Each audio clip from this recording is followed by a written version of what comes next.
ఇవాల్టి ముఖ్యాంశాలు. వరద ప్రాంతాల్లో సీఎం చంద్రబాబు పర్యటన, తమిళేరు వరద ప్రవాహాన్ని, కొల్లేరు పరివాహక ప్రాంతాలను ఏరియల్ సర్వే ద్వారా పరిశీలిస్తున్న చంద్రబాబు.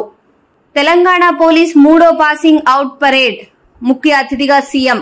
పోలీస్ అకాడమీలో 547 సబ్ ఇన్స్పెక్టర్ల పాసింగ్ అవుట్ పరేడ్. శిక్షణ పూర్తి చేసుకున్న 145 మంది మహిళలు సహా 547 ఎస్ఐలు. పాసింగ్ అవుట్ పరేడ్ కమాండర్ గా మహిళా ఎస్ఐ భాగ్యశ్రీ.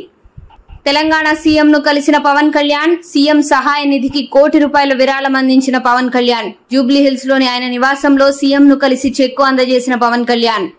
జైల్లో నందిగం సురేష్ తో జగన్ ములాఖత్. గుంటూరు జిల్లా జైల్లో మాజీ ఎంపీ నందిగం సురేష్ ను పరామర్శించిన మాజీ సీఎం జగన్.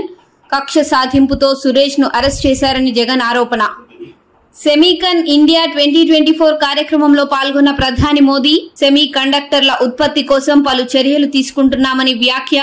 ఈ దశాబ్దం చివరి నాటికి $500 బిలియన్ చేరుకోవడమే మన లక్ష్యమని ప్రకటన.